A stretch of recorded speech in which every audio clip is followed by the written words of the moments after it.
The last signal the stars were silent. Not peaceful silent like a graveyard. Captain Vailther stood at the command deck of the alien ship Kelzer, his eyes locked on the viewscreen. Outside, a fleet of hunter ships moved like wolves in space, surrounding the last surviving vessel of the Eliari.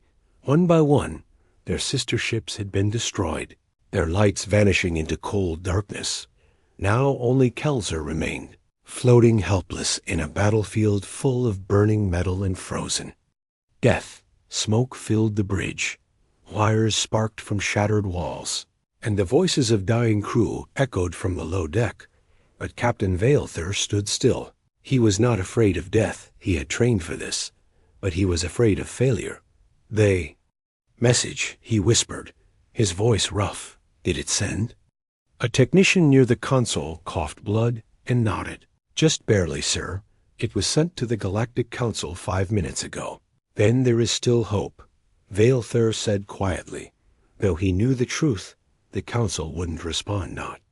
In time, they were too slow, too afraid, too political. And the hunters were already here. The hunter ships began to move, forming a ring around the Kelzer. Red lights blinked from their hulls readying weapons. They didn't even send a message, no warning, no demand. They were predators. And this was the kill. Inside the ship, crew members clutched one another, preparing for the end. Engineers stopped repairing systems. There was no point. Medical officers stopped trying to resuscitate the dying. They wanted to die beside their friends. A heavy silence filled every hallway. Even the youngest crew member, a girl named Rinari, only 14 cycles old, stopped crying. She held her breath, eyes closed, waiting for it to be over. And then it stopped. Everything stopped. The hunter ships froze, mid-formation, their weapons, primed and glowing, powered down at once. Even the ship sensors flickered with static, as if the laws of space had been interrupted. On the bridge, Vailther's second officer blinked at the screen and whispered, "What is that?" A new signal had appeared. It was small at first, a tiny ripple in the stars. Then it grew fast like a shadow approaching through fog. It wasn't a fleet. It wasn't a fighter squad. It was one ship, one enormous, ancient-looking warship.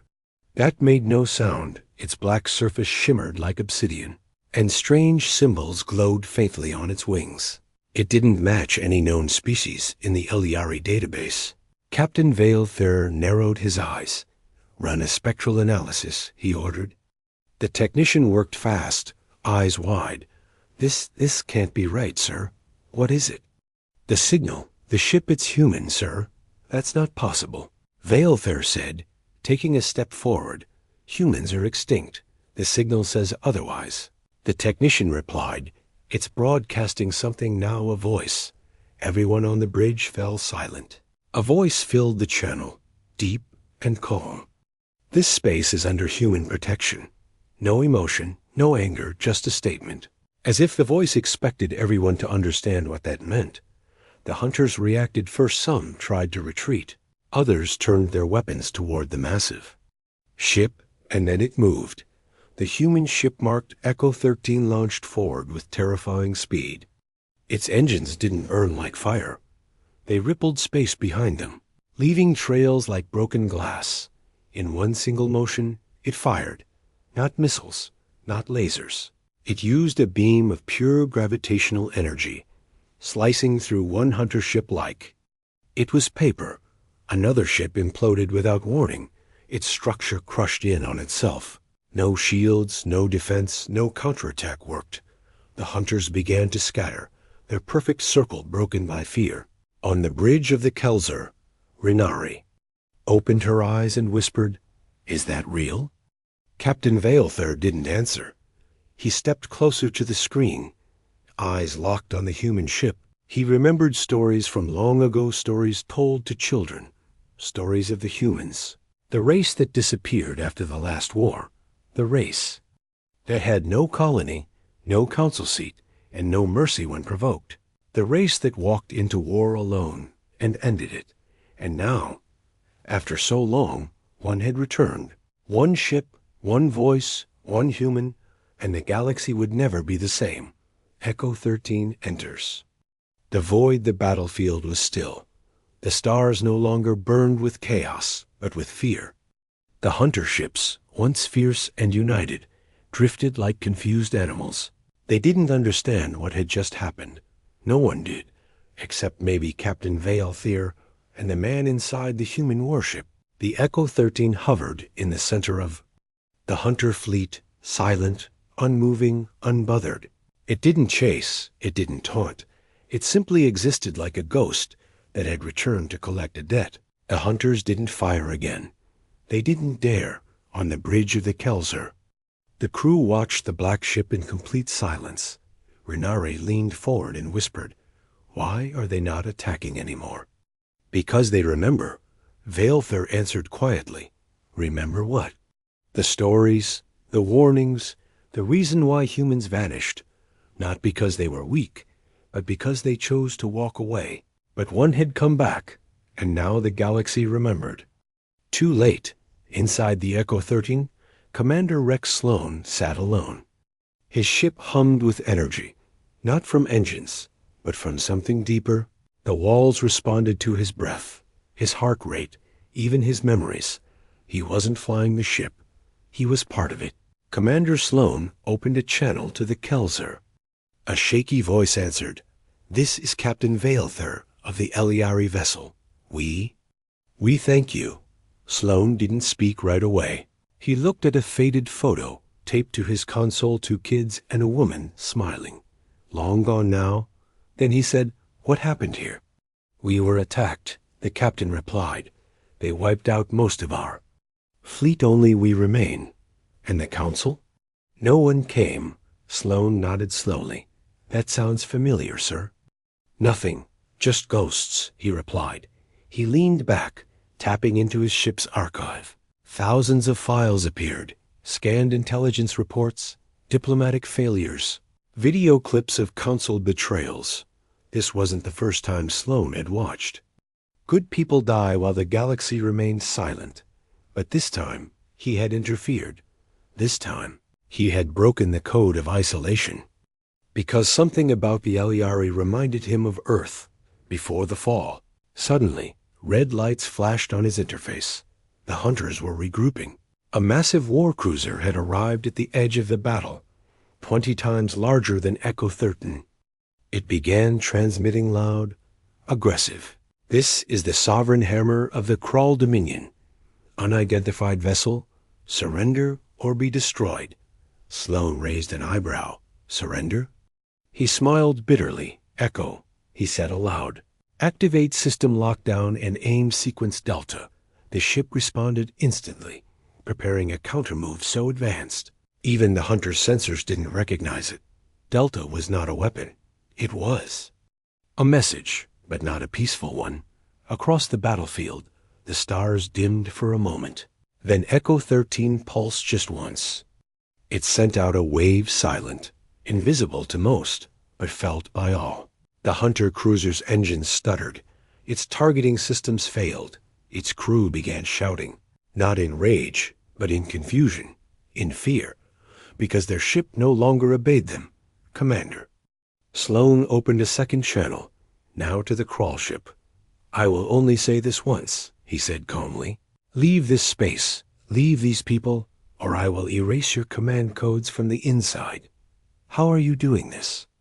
The crawl captain screamed. Sloan replied, "I was watching when your fleet bombed the Nelari refuge. I watched you destroy 5 colonies. I buried friends because of your war. We don't even know who you are." Sloan leaned closer to the mic, his voice now low and sharp. Exactly. Back on the Kelzer, Veilthyr's crew couldn't believe what they were hearing. One human ship had silenced an entire fleet, not with fire, but with fear. And yet, Commander Sloan didn't act like a god. He didn't demand praise. He didn't give orders. He simply stood between the hunters and the helpless. Without asking why, Renari looked up at Veilthyr. "Is he going to save us?" Veilthyr nodded. "He already did. And who will save him?" She whispered. Veilthyr had no answer. because deep down he feared the truth this human, this protector, might be fighting a battle even he couldn't win alone. Commander Sloan closed the coms. He looked at the stars again, not at the enemies, but at the darkness beyond them, because he knew this wasn't the end. It was just the beginning, and somewhere, deep in the void, something older than war was starting to wake. The human weapon, the stars trembled, not from gravity, not from explosions, but from something else, something unseen, yet deeply felt. The battlefield was still. The hunter fleet didn't move. Not a single engine flared. The Eliari ship Kelzar hovered like a wounded bird, held up only by hope. And at the center of it all floated Echo 13, dark, quiet, and watching, like a shadow that had waited centuries to return. Inside Echo 13, Commander Rex Sloan stood still, his eyes closed, hands resting on the control sphere. He didn't press buttons, didn't shout commands. He simply breathed slow, controlled, and the ship listened. Echo 13 was not a ship built by engineers. It was grown, fused with living metal, born from the ruins of Earth's final war. Its systems didn't run on fuel or plasma. They ran on emotion, human emotion. And right now, Sloan was angry. Back on the Kelzar, Captain Valther watched the human ship with silent awe. He could feel it like a pulse in space, not just power but purpose. He turned to his crew. Shields up, prepare to move if needed, sir. His officer asked, but the human is protecting us. Valther nodded slowly. Yes, but something else is happening. Something bigger. Across the battlefield, the Krall war cruiser tried to escape. Its systems were damaged, its command code scrambled, but it still had weapons, massive plasma cannons, locked on Echo 13. And in one desperate moment, it fired. The beam shot forward, cutting through the void like a spear. It hit Echo 13 direct. Point blank, the explosion lit up space in a blinding blue flash. The Kelzar crew gasped, some screamed. Even the hunter ships paused. Had they done it? Had they destroyed the ghost of Earth? Then the light faded, and Echo 13 was still there. Not a scratch, not a dent, but something had changed. The ship began to glow soft at first, then brighter. Lines of ancient code lit up across its surface, forming patterns no alien had ever seen. Inside, Commander Sloan opened his eyes. He whispered one word.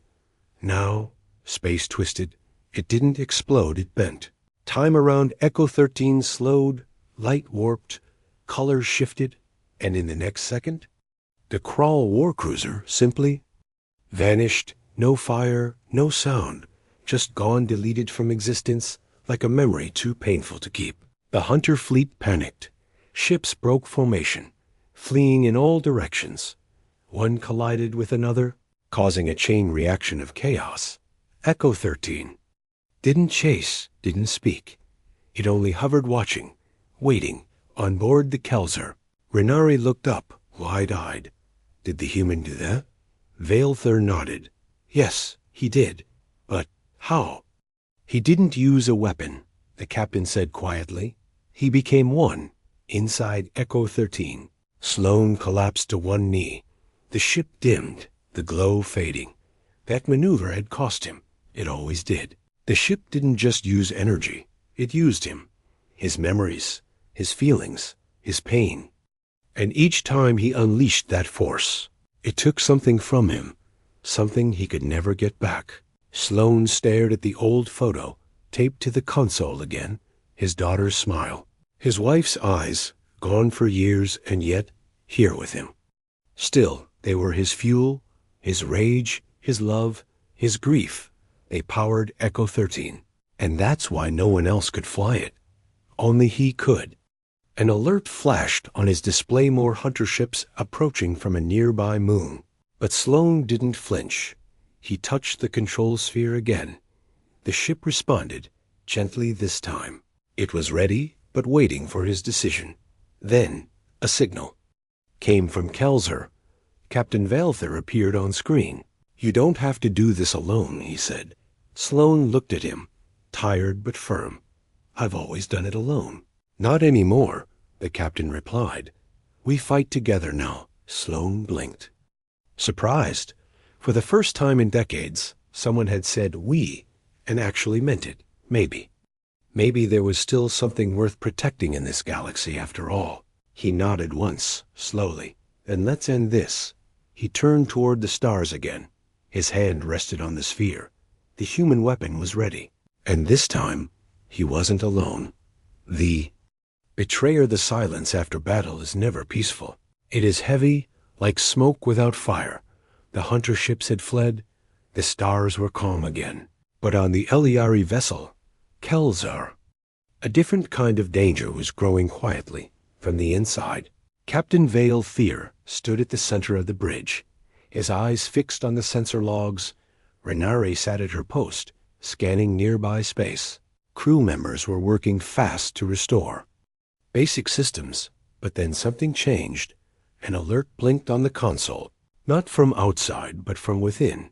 A strange transmission had been sent, just moments before the hunters arrived, encrypted, hidden behind crew-level access. Vaelther leaned closer. "Who sent this?" The officer hesitated. "Sir, it came from our own ship from the engine room." "That's impossible. The comms were down during the attack." "No, sir," the officer said slowly. "Someone bypassed the security systems manually. Someone betrayed us. They—" Bridge went silent. Renari turned pale. "You mean someone helped the hunters find us?" Vaelther didn't answer. He was already moving. "Call Commander Sloan," he said, "and lock down every section of the lower decks, inside Echo 13. Commander Sloan was already reviewing the same signal. He had seen encryption like this before. Not Eliari, not Kral. It was human. Or more accurately, former human. He opened a private log buried deep in his system. One name blinked at him, one that brought back cold memories. Kael'drax, a former Terran intelligence officer, now a ghost. Presumed dead after the Exodus War. But Sloan knew better. Drax was alive and worse. He had traded sides long ago. Sloan activated the interface. "Show me all transmissions linked to Drax's code." A list appeared longer than expected. He cursed under his breath. Drax wasn't just hiding. He was watching everything. And now, he was inside Kelzar. Meanwhile, in the engine bay of the Eliari ship, a figure in a maintenance uniform moved quietly. He passed injured crew, nodded at passing officers. No one questioned him. He was Eliari, after all. Or so they thought. He reached a hidden panel behind the core reactor. With practiced hands, he opened it and connected a small device. A soft green light blinked. It was active. Then a voice whispered into his ear. "Kael'drax, proceed with Phase 2. He smiled. Just like old times, back on the bridge, Vaelther. Arrived with security guards. They moved fast through the lower decks, scanning every room, every hall, and then they saw a trail of burn marks near the reactor core. Someone had cut into the system with illegal tools. Vaelther's voice boomed. "Seal off this deck now," but it was too late. The core began to pulse, not with energy, but interference. Sloan's voice came through the comms. "Captain, your ship has been compromised. We know. We're tracking." "The intruder," Vaelther replied. "No," Sloan said firmly. "It's not just one intruder. It's him." "Who?" Kael'drax. Vaelther froze. He had heard the name before. The Eliari archives held only fragment stories of a human strategist who vanished after destroying 3 enemy planets in a single hour. No one knew where he went. Now they did. Sloan activated a full sync with Kelzar systems. His ship sent countercode waves into the engine room, fighting Drax's hack in real time. But Drax was fast. He knew human systems, because he was one, and he knew Sloan. On the lower deck, the guards finally cornered the intruder. He raised his hands, smiling. But it wasn't fear on his face. It was recognition. "Tell Sloan he's late," Drax said. The guards froze, unsure what to do. Then Drax tapped a device on his chest, and everything around him went dark. The lights flickered. The ship shook. The device was scrambling. The power grid shutdown was coming fast. Back on the bridge, Sloan's voice came again. "Captain, get your people out. I'll handle this." Valther shouted. "How?" "You're not even here." Sloan didn't reply. Instead, Echo 13 moved. For the first time, the human ship docked with the Kelzer. A small access port opened near the damaged section, and from it a lone figure stepped out, clad in black. Armor, his face hidden, his steps calm and precise, Commander Rex Sloan had left his ship, inside the halls of Kelzar. The lights glitched as Sloan walked forward, each step sensed with the ship's internal systems, stabilizing what Drax had corrupted. He didn't speak, didn't raise a weapon. He was the weapon. Down in the shadows, Kale Drax waited, too old. Ghosts, one loyal, one lost, about to meet again. The hunters had failed, but betrayal had a longer reach, and the war was far from over. The shield breaks, the walls trembled with pressure. Not from outside, but from within, the Elyari ship Kelzer had survived hunters, storms, betrayal, but now its greatest test wasn't a weapon. It was time running out. "Commander." Rex Sloan moved through the dim corridors of the alien vessel. His footsteps echoed against flickering metal panels. Around him, power systems sparked like lightning veins. Struggling to stay alive, behind sealed doors, the traitor waited Kale. Drax, a shadow from Earth's forgotten war, now rising again in a stolen body. Somewhere deep in the engine core, he was rewriting the future with corrupted code.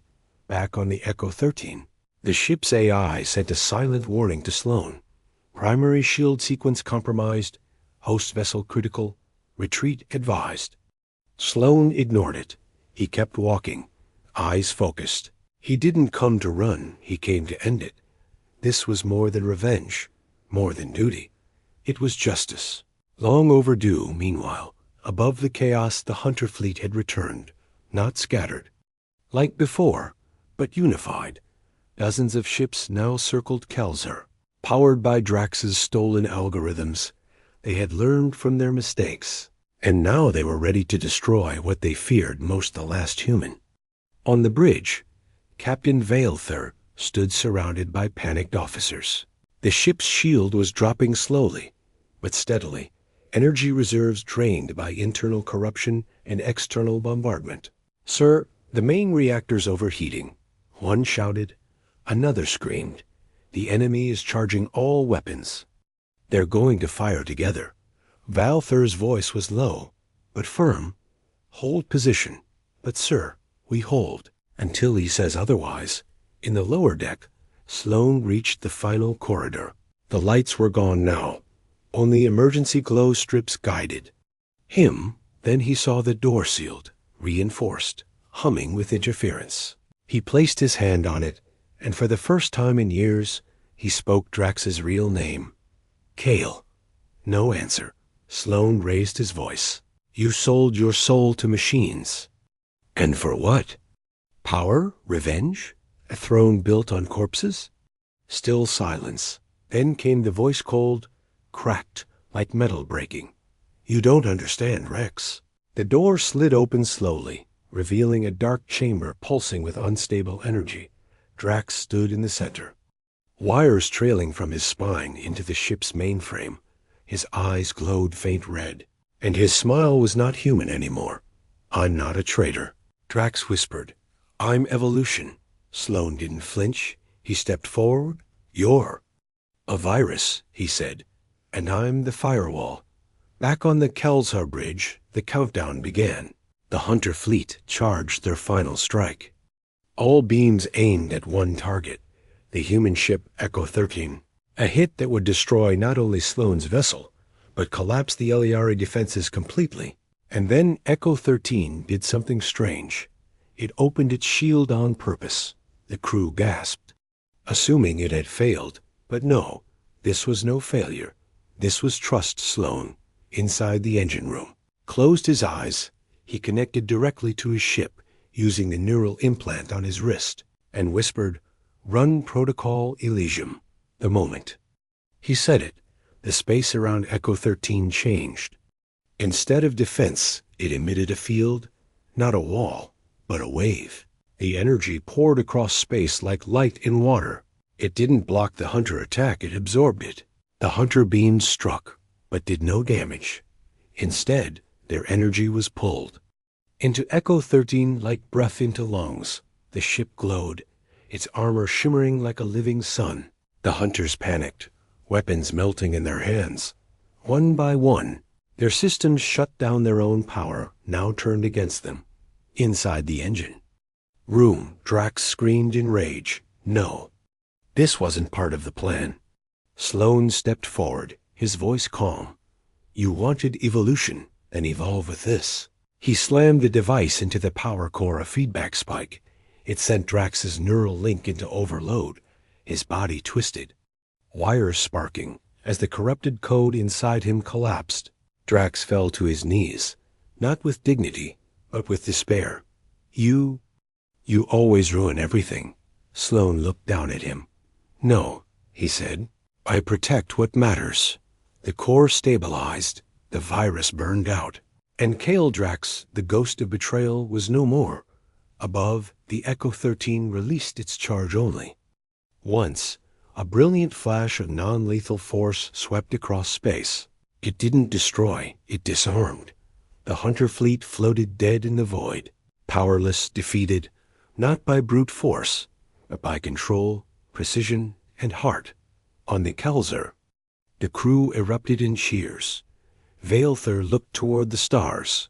He knew the war wasn't over, but a turning point had come, and its name was human. In the engine room, Sloan sat beside Drax's fading form. The past was buried, but the future was uncertain.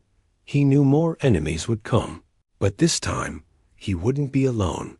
The new alliance, the stars no longer flickered with fear.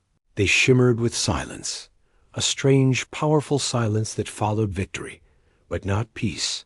Echoes of battle still clung to the edges of the galaxy, and every species watching from afar knew something had changed forever. Inside the grand hall of the Elyari Council ship, an emergency broadcast flickered to life. Dozens of alien faces watched the screen, their eyes wide. A single human stood. At the center of the image, Commander Rex Sloan. He wasn't shouting. He wasn't armed. He was standing still. Beside the Elyari captain, Vaelther, Sloan's voice rang through every system, translated into every known language. "I am not here to conquer," he said. "I am not here to take sides. I came because no one else did. I came because someone was crying for help." The council room was still. For years, humans had been nothing but a myth. Now one stood in front of them, not a legend, not a ghost, but real. And the galaxy couldn't decide if they were relieved or terrified. Back on the Kelzar, Vaelther turned off the transmission. His crew looked at him, uncertain. "Sir, what happens now?" Renari asked softly. Vaelther looked at Sloan. "We invite him to the table." But even as unity began to spark, darkness lingered elsewhere. On a distant world at the edge of Dominion space, a high-ranking Hunter slammed his fist on a control panel. How did one human do this? He roared. His advisors whispered. It wasn't just the human. The Elyari followed him. Others are watching. He has become a symbol. The Hunter general turned toward the darkened room. A new voice spoke from the shadows, calm and eerie. "He's not the threat," it said. "It's what he's starting that matters." Meanwhile, Commander Sloan stood aboard the Echo 13, staring out at the stars. He didn't wear armor now, just a plain jacket, stained with time and memory. The ship around him pulsed gently alive, still watching, still listening. But now it felt lighter, as if the burden had shifted from survival to hope. A signal blinked on his console. The Elyari Council had made it official. Sloan was now a registered interspecies advisor. The first human diplomat in 1,000 years. He smiled faintly. "Never thought I'd wear that title?" he muttered. Veilthur entered the chamber, holding a small device. "We decoded the last of Drax's transmissions," he said. "It's worse than we thought." Sloan raised an eyebrow. "How? Bad?" "They weren't just targeting Eliari space," the captain said slowly. "They were preparing a galaxy-wide purge. Every peaceful system, every neutral zone, anyone who believed in unity." Sloan stood still for a moment, then walked to the central console. He brought up a map, stars, routes, planets, alliances, and battle lines. "We're not just cleaning up an invasion," he said. "We're waking up a sleeping war." Veilthur nodded. "And we need more than one human to win it." Suddenly, another signal appeared on the map, a quiet ping deep in the uncharted. Regions. Sloan zoomed in, his heart skipping. Another human signature. Weak, but real. He didn't speak, just stared at it. If another human was out there alive, then he wasn't the last. Maybe Earth hadn't died. Maybe it had only gone silent. He looked up at Veilthur. "We find them," he said. "All of them." The Eliari captain smiled. "Then we start. Building the alliance right now. Across the galaxy, other species who had watched the battle now made their move. Messages were sent, agreements offered, hands extended. For the first time in centuries, enemies began to talk. Rivals sat at the same table, because if one human could defeat a fleet, what could a united galaxy do? And deep inside Echo 13, the ship pulsed with warmth. It had waited for so long for someone to bring people together. Now, its journey was no longer about revenge. It was about rebirth. The human had returned, not just to fight, but to lead. The human legacy. 1,000 stars burned quietly above the Galactic Council world. They looked peaceful, even innocent, but every spark in the sky had seen war. Every star had watched ships burn, worlds fall, and peace shatter again and again. Until now, inside the High Assembly Dome, silence reigned. Representatives from over 70 species sat around a vast circle. They waited, some with curiosity, some with fear. All of them had heard the stories, but few had seen the truth with their own eyes, until the doors opened. Commander Rex Sloan walked in. No guards, no weapons, no uniform, just him, tired, scarred, and real, the last living echo of a forgotten Earth. And now, the symbol of something new. Whispers rose like wind. "He's the one who stopped the hunters. He disarmed a fleet without firing a single bullet. He risked everything for a species that wasn't even his own." The council speaker stood. "Commander Sloan," she said, her voice formal yet shaking. "You've been invited here not as a soldier, not as a threat, but as a question." Sloan raised an eyebrow. "A question?" The speaker nodded. "The galaxy wants to know, why did you come back?" "Why now?" Sloan took a breath. He stepped forward, his voice steady, not loud, but it reached every corner of the dome. "I didn't come for power," he began. "I didn't come for revenge or glory. I came because someone called. For help." He paused, letting the silence settle. "I came because I remembered what it felt like to be ignored, to scream and get no answer. And I couldn't live with myself if I let that happen to someone else." He turned, looking at the faces around him, some reptilian, some insectoid, some nearly human. "But if you're asking me why I stayed," he said, softer now, "I stayed because I saw hope in a little girl named Renari, who still believed in heroes, in a captain who stood his ground when everything else burned, in a galaxy that still has a chance to change." The room stayed silent, but it was not empty. It was full of something new, respect, not out of fear, but understanding. Then a young delegate from a distant water world stood. She raised her hand and asked quietly, "Are there more like you?" Sloan smiled faintly. There were. "And maybe," he added, looking at the stars through the council dome, "there still are, in the far reaches of uncharted space." Echo 13 had sent out a signal, a beacon, not a call for war, but a call home on abandoned outposts and dead relay stations. Ancient Earth tech blinked for the first time in centuries. In the dark corners of forgotten planets, survivors stirred, hidden humans, scattered, silent, waiting. The signal had reached them, and now they were listening, back on the Kelzar. Renari stood at the edge of the viewing deck. She stared at the stars and whispered, "Do you think they'll come?" Vale Thur stood beside her. "If they're anything like him," he said, "they never really left." In the heart of Echo 13, Sloan sat alone. His hand hovered over the console. He wasn't sure what came next, but he knew he wouldn't. Face it alone. One by one, messages began to appear, small, encrypted, but real old Earth languages, human military codes, civilian chatter, fragments of a people rising again. He leaned forward, eyes wide. Earth was answering. The human legacy wasn't one of destruction. It wasn't one of silence. It was of return, not to take over, but to remind the stars what it means to stand up for those who can't, to protect without asking for reward, to fight not out of hate, but out of love for something worth saving. And so the galaxy watched, as the last human became the first again, not a myth, but a message. Humanity was back, and this time they were not walking away.